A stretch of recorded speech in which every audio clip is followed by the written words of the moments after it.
I didn't shout. I didn't cry. I didn't beg or even ask why. I simply walked away. I left in silence, not a single word exchanged, not a single plea for her to stop. There was no dramatic exit, no accusations thrown, just a quiet departure, a decision made in the deepest part of me, one I knew would change everything. She thought it meant I was weak, that I was hurt, that I was broken. She thought I would eventually come crawling back, begging for forgiveness, trying to make sense of the mess she had left behind. But she never understood.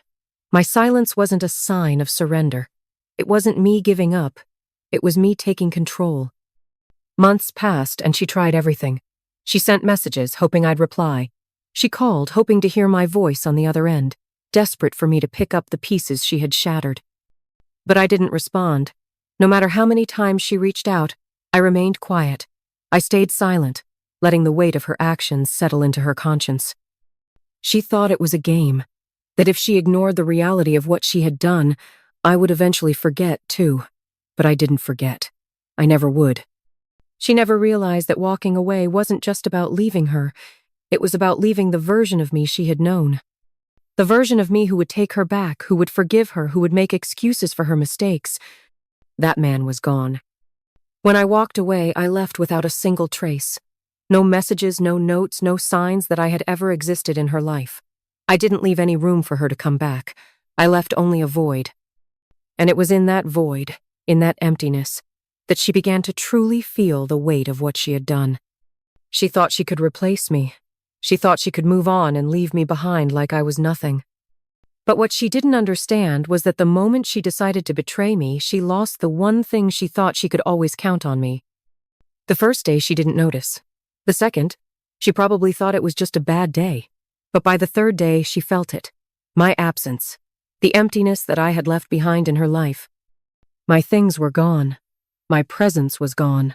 And with it, the life she had taken for granted. She started to panic. She didn't know what to do. She didn't know where to turn. She tried calling my friends, asking if they knew where I was. She sent messages pleading for me to respond.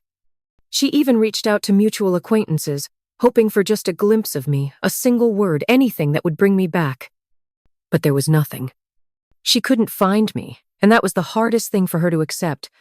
She had no control over it. She couldn't fix what she had broken, and now it was too late. I didn't need closure. I didn't need to see her face or hear her apologize. I didn't need to relive the pain, the lies, or the broken promises. I had already made my peace the moment I walked away.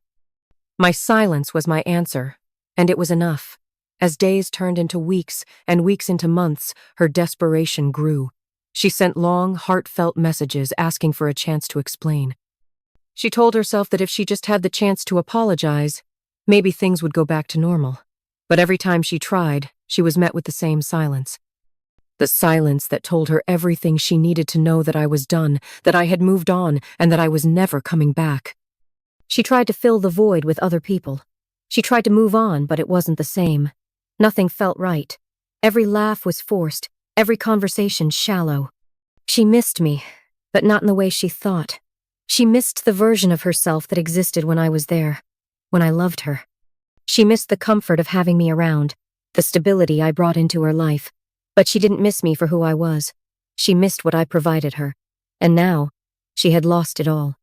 The worst part? She realized too late. The realization came crashing down on her when she least expected it. She had thought I would always be there, that no matter what happened, I would forgive her. That I would understand her mistakes, but I didn't. I couldn't. And when I walked away, I took everything with me. I took the life we had built, the memories, the plans. I took it all. And I left her with nothing but the heavy weight of her own regret. Months passed, and she couldn't accept it. She couldn't understand why I had left without a fight, without a single word, why I hadn't screamed, why I hadn't begged.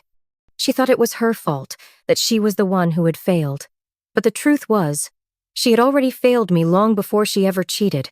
She failed me when she decided to betray my trust. She failed me when she thought I would always forgive her. And now she was the one searching for me, desperate to find the man she had lost, desperate to make things right. But what she didn't realize was that it was too late. The man she was searching for no longer existed. One day, I knew it would happen. She would find me, eventually. She would track me down, convinced that if she just apologized enough, I would come back. But by then, I would have moved on. I wouldn't be the same man she once knew. I would be stronger, colder, unrecognizable to her. And when that day came, I would be ready. I would look at her and I would feel nothing, because I had already let go.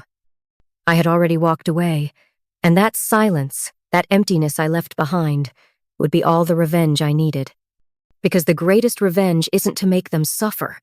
It's to walk away, to disappear, to leave them drowning in their own regret while you move on and build something better, something stronger. And when she finally found me, it wouldn't matter. She would be too late. She would be left with nothing but her own mistakes and the reality that the man she betrayed was now gone, forever. And that was the sweetest revenge.